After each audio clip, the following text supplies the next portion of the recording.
రాజులకు రాజు ప్రభులకు ప్రభు అయిన యేసుక్రీస్తు నామమున మీకు శుభములు. ఈ రోజు దేవుడు మనకు అనుగ్రహించిన వాగ్దానము ఎఫెసీయులకు రాసిన పత్రిక 4వ అధ్యాయము 32వ వచనము.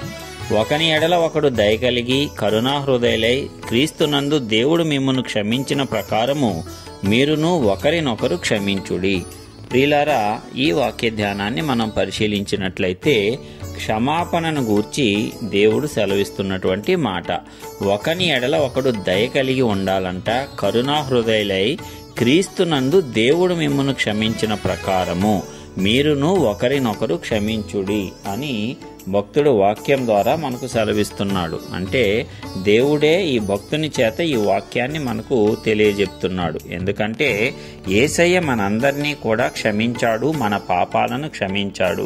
యేసయ్య ద్వారా తండ్రి కూడా మనలను క్షమించి అంగీకరించాడు. మరి యేసయ్య తండ్రితో మనలను సమాధానపరిచినప్పుడు మన యొక్క దోషములను పాపములను అన్నిటినీ కడిగివేసి క్షమించి మనలను నీతిమంతులుగాను పరిశుద్ధులుగాను చేశాడు. ఆ పక్షమున ఆయనతో పాటు మనము కూడా కుమారులు కుమార్తెలు అవటానికి ఆధిక్యతను యేసయ్య మనందరికీ కూడా అనుగ్రహించాడు. కాబట్టి మనము ఎలాగైతే దేవుని ద్వారా యేసుక్రీస్తునందు క్షమింపబడి ఉన్నామో, మన పాపములు ఎలాగూ క్షమింపబడి ఉన్నవో, మన దోషములు ఎలాగూ పరిహరింపబడి ఉన్నవో, మనము కూడా ఇతరులను అలాగ క్షమించాలి. దేవుడు ఎలాగ మన యందు జాలి చూపిస్తున్నాడో, ఎలాగ మన పట్ల దయ కలిగి ఉన్నాడో, మనము కూడా ఇతరుల పట్ల అదే రీతిగా జాలిని కలిగి ఉండాలి, దయను కలిగి ఉండాలి.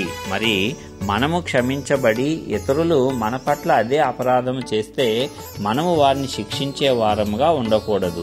నీవు ఏ పాపము చేసి ఏ దోషము చేసి దేవుడు నిన్ను క్షమించాలి అని దేవుని యొద్దకు వెళ్లి మొర్రపెట్టుకొంచున్నావో, నీ ఎడల తప్పిదము చేసిన వారిని కూడా ఆ రీతిగానే నీవు క్షమించవలసిన వాడవై ఉన్నావు. అది దేవుని నీతిని కనపరుస్తుంది. నీవు ఎప్పుడైతే ఇతరులను క్షమిస్తున్నావో దేవుని యొక్క ప్రేమ నీలో ఉన్నట్టు, దేవుని యొక్క నీతి నీలో నిలిచి ఉన్నట్టు. అందుకే మనం ఎప్పుడూ కూడా దయగలిగిన హృదయము, కరుణ కలిగిన హృదయము కలిగి ఉండాలి.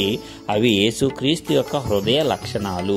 యేసయ్య మన యందు జాలి పడుతున్నాడు, మన యందు కనికరపడుతున్నాడు, మన మీద దయ చూపిస్తున్నాడు. కాబట్టే మనం ఇంకనూ సజీవులమై ఉన్నాము, మనము ఏ తీర్పులోనికి తేబడక ఉన్నాము. మరి అదే రీతిగా మనము కూడా ఇతరులను క్షమించగలిగి ఉండాలి. అలాంటి హృదయాన్ని మనము కూడా పెంపొందించుకోవాలి. లేని ఎడల మనము ఎలాగూ క్షమించబడుతున్నామో, దేవుడు ఎలాగ క్షమించాడో ఆ నీతిని వదిలేసి ఇతరులను మనము బాధించినట్లయితే దేవుని ఉగ్రతకు మనము పాత్రులము కావలసి వస్తుంది. దేవుడు తాను మనలను ఎలాగూ ప్రేమించాడో అలాగే మనలను ఇతరులను ప్రేమించమని చెప్తున్నాడు. మరి నిన్ను వలే నీ పొరుగువానిని ప్రేమించుము అని దేవుడు తన యొక్క ఆజ్ఞ ద్వారా కూడా మనకు స్పష్టంగా తెలియజేయటం జరిగింది. మరి ఆజ్ఞలో మనము కూడా పాటిస్తూ ఏ విధంగా అయితే ఒకరినొకరు ప్రేమించాలి, మనలను మనం ప్రేమించుకున్నట్లు ఇతరులను కూడా ప్రేమించాలి అనేటువంటి సత్యాన్ని మనం గ్రహించి ఇతరుల పట్ల ఆ క్షమాపణ కలిగి ఉండాలి. ఇతరులను మనము క్షమించాలి, పూర్ణ హృదయంతో క్షమించాలి. ఏదో దేవుని వాక్యము వినినప్పుడు క్షమించేసి ఆ తర్వాత మరలా ఏదైనా సరే ఒక భేదాభిప్రాయములు కలిగినప్పుడు వారి మీద నీవు కక్ష పెట్టుకోకూడదు, వారిని ద్వేషించి వారి నాశనాన్ని నీవు కోరుకోకూడదు. కానీ దేవుని ప్రేమ ఎల్లప్పుడూ నీలో నిలిచి ఉండునట్లుగా నీవు వారిని ఎల్లప్పుడూ క్షమించాలి.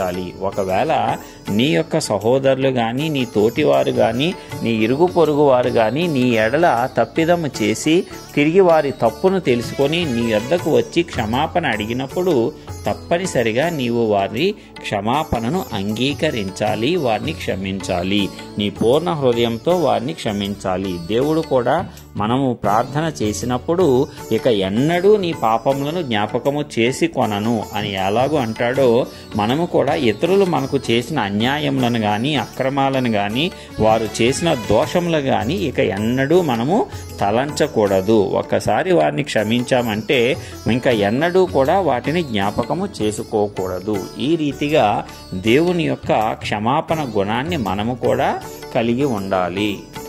ఈలాగున మనము ఒకరినొకరు క్షమించుచూ ఉన్నప్పుడు పరలోకంలో మన ఫలము అత్యధికమవుతుంది. దేవుని యొద్ద నుంచి వచ్చేటువంటి బహుమానము చాలా గొప్పగా ఉంటుంది. దేవుడు మనలను ఇంకా ఉన్నతమైన స్థానములలో నిలవబెడతాడు. ఎందుకంటే ఆయన గుణ లక్షణాలను ఆయన యొక్క కుమారులు కుమార్తెలుగా మనము ఈ లోకంలో కనుపరిచినప్పుడు ఆయన ఎంతో సంతోషించి దానికి తగిన బహుమానములను మనకు అనుగ్రహిస్తాడు. దాని ద్వారా మన ఆశీర్వాదము అనేక రెట్లు పెరుగుతుంది. కాబట్టి ప్రియులారా, దేవుని యొక్క స్వభావ లక్షణమైనటువంటి క్షమాపణ అనేటువంటి గుణాన్ని, క్షమించగలిగే మనస్సాక్షిని, ఆ గొప్ప హృదయాన్ని మనము కూడా కలిగి ఉందాము. ఏ ఒక్కరిపైన ద్వేషము గాని, కోపము గాని, క్రోధము గాని మనము చూపించకుండా ప్రతి ఒక్కరి పట్ల జాలి దయ కలిగి ప్రతి ఒక్కరిని క్షమిస్తూ దేవుని ఎడల మనము కూడా క్షమాపణను పొందుకొని